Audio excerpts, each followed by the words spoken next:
Central modern BEd college की online class में आपका पुनः स्वागत है। आज हम तुर्की साम्राज्य के भारत में संस्थापक या वास्तविक संस्थापक इल्तुतमिश के बारे में जानकारी प्राप्त करेंगे या उनकी चर्चा करेंगे। इल्तुतमिश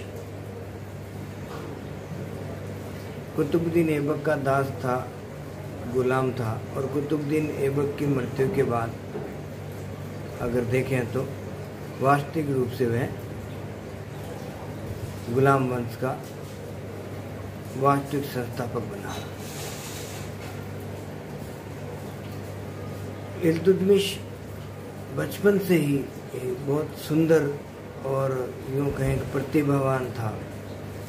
इस कारण उसके भाइयों में ईर्ष्या उत्पन्न हो गई और उस रूप में उस भाइयों ने उसे एक व्यापारी के हाथों बेच दिया और वह इस प्रकार से एक के बाद एक बिकता हुआ गुजरात में अनिलवाला लूट के समय में 1197 में कुतुबुद्दीन ऐबक ने उसे खरीद लिया।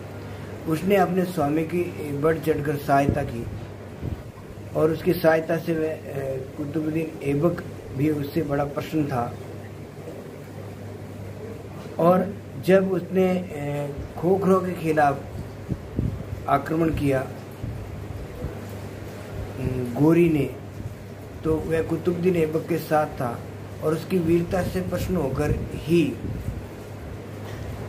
गोरी ने ऐबक से कहा था कि इसे दासता से मुक्त कर दो।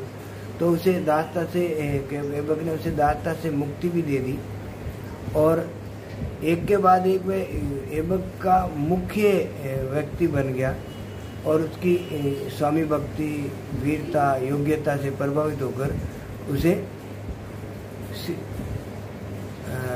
महत्वपूर्ण पद दिए। उसमें अमीर शिकार का पद एक महत्वपूर्ण पद इल्तुतमिश को प्राप्त हुआ और समय के साथ इल्तुतमिश अपनी योग्यता से सभी को प्रभावित करता रहा। तो इल्तुतमिश ने आगे चलकर उसे अपनी पुत्री का विवाह भी उसके साथ कर दिया और उसे अपना दामाद बना लिया और आगे चलकर उसे बदायूं का हाकिम भी नियुक्त किया और ग्वालियर का किला भी उसे सुपुर्द किया। तो इस प्रकार से अगर देखें तो एक सामान्य दास से कुतुबुद्दीन ऐबक ने इल्तुतमिश को दास के रूप में खरीदा और वह सामान्य दास से अमीर शिकार के पद तक पहुंचा और ऐबक ने अपनी पुत्री का विवाह किया और ऐबक की मृत्यु होने के बाद वह ऐबक का उत्तराधिकारी बना। ऐबक के बाद कहा जाता है कि आराम शाह शासक बनता है। आराम शाह सामान्यतः ऐबक का भाई था ऐसा माना जाता है। कुछ इतिहासकार मानते हैं कि ऐबक का पुत्र था, लेकिन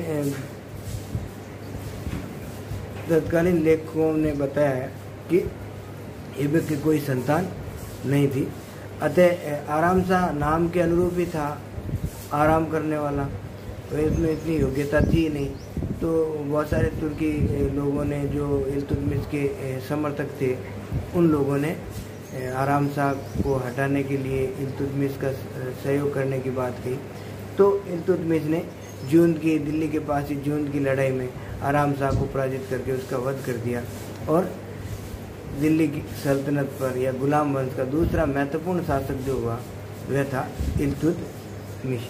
तो इल्तुतमिश जब शासक बनता है तो शासक बनने के साथ उसको ढेर सारी समस्याओं का सामना करना पड़ता है। सबसे पहली समस्या तो तुर्क अमीरों की थी, क्योंकि सारे तुर्क अमीर उसे शासक मानने को या सुल्तान मानने को तैयार नहीं थे। क्योंकि वो उसे अभी भी गुलाम मानते थे। दूसरी बड़ी समस्या थी कि सेना में भी उसका इतना विश्वास नहीं, सैनिकों में उसके प्रति इतना विश्वास नहीं था, तो वो भी उसे जीतना था। अगली समस्या थी कि हिंदू सरदारों की। तो बहुत सारे हिंदू शासक जो थे वो पूरी तरह अव्यवस्थाओं के कारण पुनः शक्तिशाली हो गए थे, उससे भी उसे संघर्ष करना था। उत्तर पश्चिम की सीमा क्षेत्र से भी मंगोलों के आक्रमण प्रारंभ हो रहे थे, तो उत्तर पश्चिम की सीमा को भी सुरक्षित करना उसकी एक बड़ी समस्या थी। पंजाब में खोखरों का दमन कर दिया गया था, लेकिन खोखर जाति पुनः शक्तिशाली हो रही थी, तो पंजाब से खोखरों के दमन भी उसे करना था। फिर एक जो मुस्लिम शासकों की सबसे बड़ी जो समस्या रही है वह राज्य अधिकार की रही है, उत्तराधिकार की लेकर रही है, तो वो भी समस्या का उसे सुलझारा करना था। तो इस प्रकार जब इल्तुतमिश शासक बनता है तो उसे कई समस्याओं का सामना करना पड़ता है, लेकिन वह इन समस्याओं का सामान्यतः अपनी योग्यता का परिचय देते हुए सुलझारा कर देता है। सबसे पहली समस्या उसके सामने थी तुर्की सरदारों की। तो तुर्की सरदारों के उसने सबसे पहले तुर्की सरदार उसके खिलाफ योजना बना रहे थे, ये कर रहे वो कर रहे। उसने सबसे पहले अचानक से एक तुर्की सरदारों पर आक्रमण किया और छीन बीन कर दिया उनको, और बहुत सारे लोगों को मौत के घाट उतार दिया, और जिन्होंने उसकी अधीनता स्वीकार कर ली, जिसने उसने सुल्तान स्वीकार कर लिया, उनको उसने माफ़ कर दिया। तो इस प्रकार से सबसे पहली समस्या जो तुर्की अमीरों की थी वह उसने समाप्त कर दी। दूसरी, उसे प्रशासनिक व्यवस्था में, सैनिक व्यवस्था में बड़ा सुधार करना था, क्योंकि उसे अपने योग्य व्यक्ति चाहिए थे। तो अतः उसने 40 गुलामों का एक संगठन खड़ा किया, दल 40 चहलगानी, और उसे उन 40 गुलामों को उन्होंने अपने विश्वास पात्र लोग थे, उन लोगों को उसने प्रशासनिक क्षेत्र में ऊंचे पद दिए, ताकि उसकी प्रशासन व्यवस्था सुचारू ढंग से चल सके। तो इस प्रकार अगर देखें तो इससे क्या हो गया कि उसे निष्ठावान प्रशासक मिले और उसके साम्राज्य में स्थायित्व आया। अगली समस्या थी ताजुद्दीन याल्दोज की। जब ऐबक और ताजुद्दीन याल्दोज के बीच संघर्ष हुआ, ताजुद्दीन याल्दोज गजनी का शासक बना, तो ऐसी स्थिति में जब ऐबक की मृत्यु हो गई और इल्तुतमिश शासक बना, तो ताजुद्दीन याल्दोज चाहता था कि इल्तुतमिश याल्दोज का अधीनता स्वीकार करे और उसके सिपा सालार के रूप में या उसके अधीन शासक के रूप में शासन करे। तो ऐसी स्थिति में ताजुद्दीन याल्दोज और इल्तुतमिश के बीच तराइन का तृतीय युद्ध होता है, जिसमें इल्तुतमिश ने ताजुद्दीन याल्दोज को पराजित कर दिया, उसका अंत कर दिया। तो इस प्रकार से ताजुद्दीन याल्दोज का भी अंत हो गया। तो ये भी एक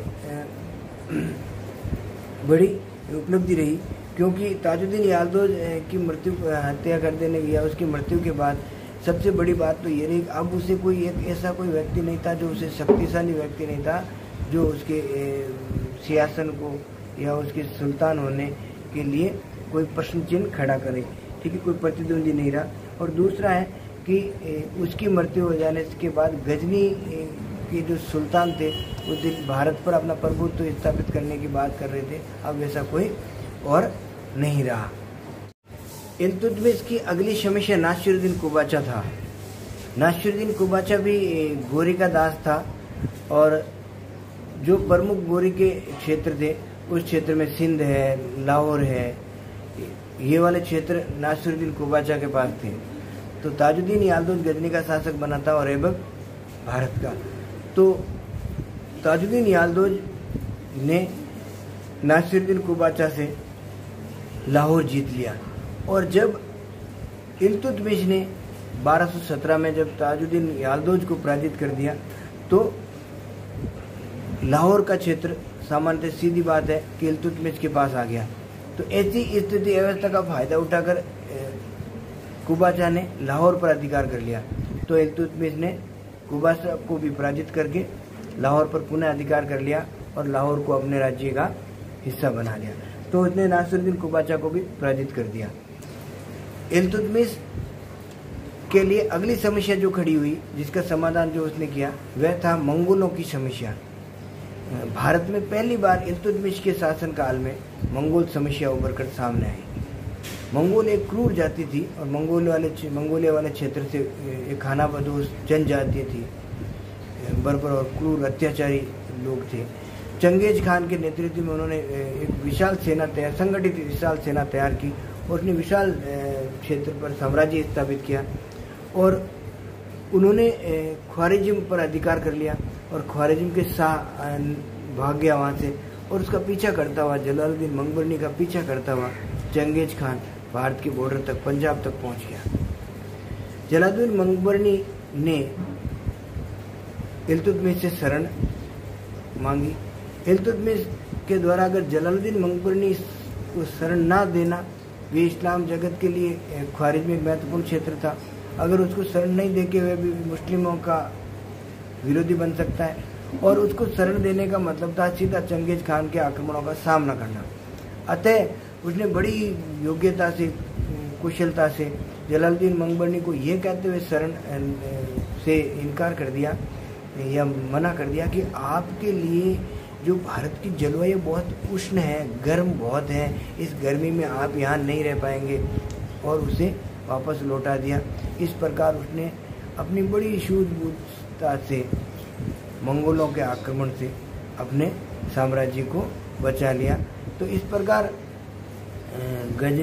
चंगेज खान पंजाब के क्षेत्रों पर आक्रमण करके लूटपाट करके वापस लौट गया, और भारत में एक बार चंगेज खान के आक्रमण से इल्तुतमिश ने अपनी समझदारी से उसे बचा लिया। अगली समस्या जो इल्तुतमिश की रही वह रही बंगाल की समस्या। बंगाल एक दूरस्थ सूबा रहा है, तो वहाँ पर अली मर्दान ने आक्रमण कर उसे स्वतंत्र सत्ता स्थापित कर ली। तो उस स्थिति में इल्तुतमिश ने बंगाल को भी जीता, और बंगाल को विजित करके उसने वहाँ बड़ी क्रूरता से अली मर्दान का उसने वध कर दिया। और बंगाल के साथ साथ उसने जहाजनगर है, तिरहुत है, कामरूप है, वहाँ पर भी सफल अभियान किए, और इवाज को वहाँ शासक नियुक्त कर दिया बंगाल का। लेकिन उसने बाद में एक के बाद एक दूसरी बार बंगाल में पुनः बलका के नेतृत्व में विद्रोह हुआ, और जिसमें 1230 में इल्तुतमिश ने पुनः बंगाल पर आक्रमण किया और बंगाल पर पुनः अपना कब्जा स्थापित किया। तो इस प्रकार से अगर देखें, बंगाल को भी उसने जीत लिया। और अगली जो उसकी विजय थी या उसकी जो बात थी वह थी पंजाब से खोखरों का दमन करना या उसका अंत करना।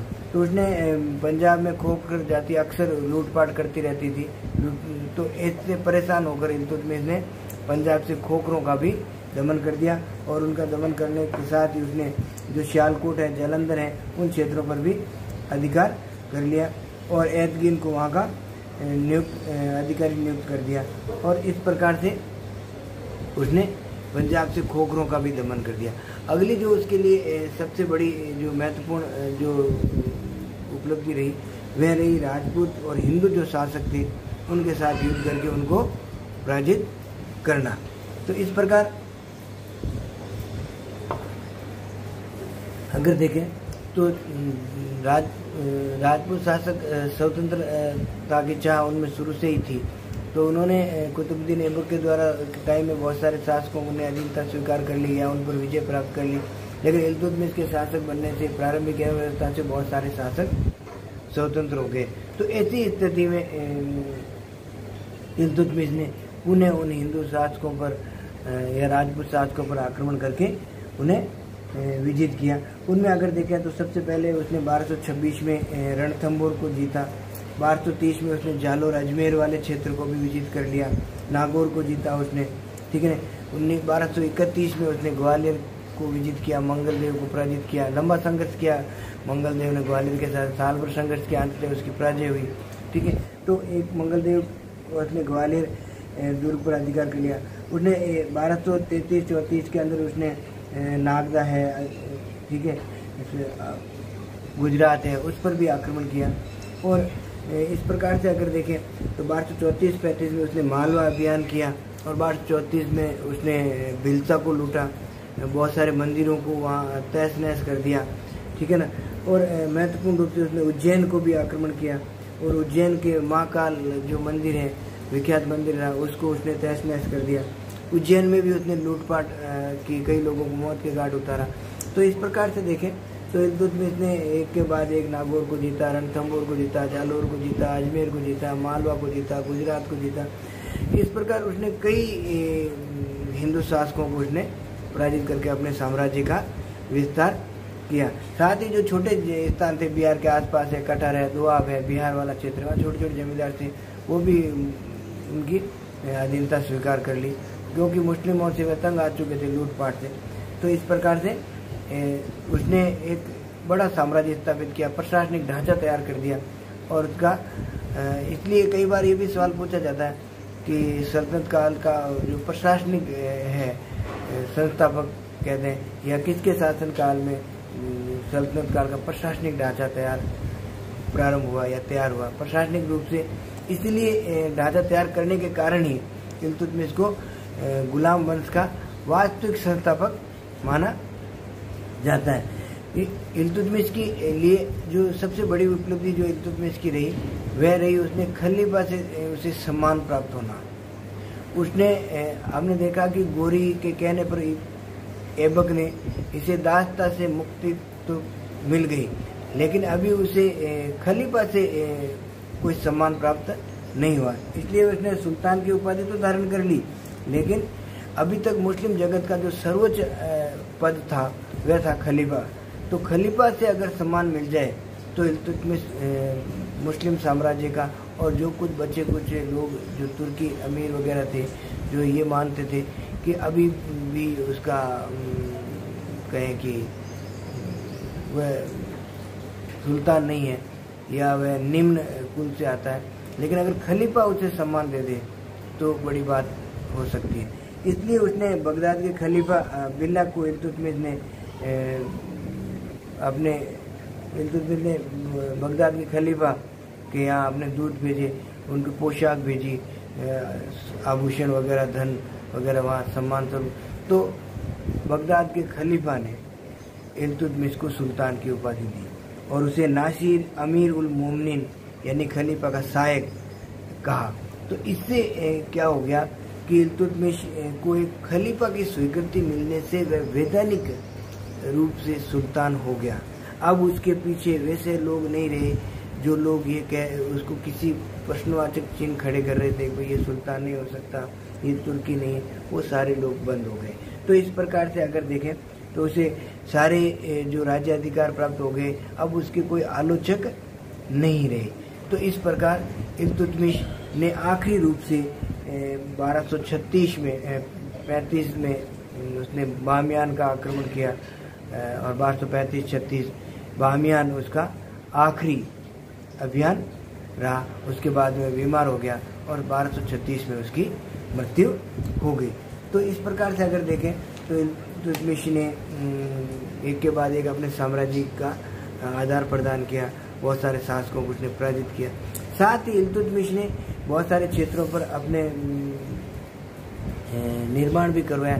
जैसे सबसे महत्वपूर्ण बात तो थी कि उसने कुतुब मीनार जो इल्तुतमिश ने कुतुबुद्दीन ऐबक ने प्रारंभ की थी उसको कुतुब मीनार को पूर्ण करवाया। साथ ही उसने एक सुल्तानगढ़ी का मकबरा बनवाया जो अपने पुत्र नासिरुद्दीन की याद में, जब नासिरुद्दीन की मृत्यु हो गई तो उसने सुल्तानगढ़ी का मकबरा का निर्माण करवाया, जो निस्संदेह बहुत महत्वपूर्ण उपलब्धि रही है। उसने नागौर को विजिट किया तो नागौर में ही उसने अतारकिन का दरवाजा का निर्माण करवाया।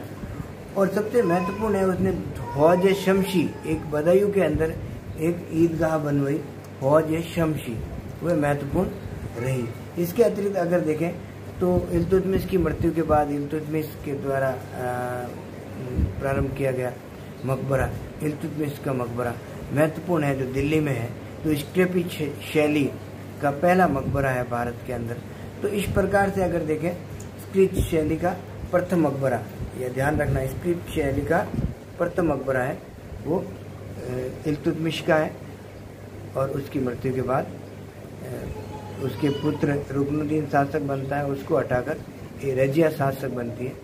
और रजिया पहली मुस्लिम जो महिला थी जो सुल्तान बनी वह इल्तुतमिश की पुत्री थी, लेकिन उसे भी हटाकर अगला जो शासक बनता है वह बलबन है, जिसके बारे में हम अगले वीडियो में चर्चा करेंगे।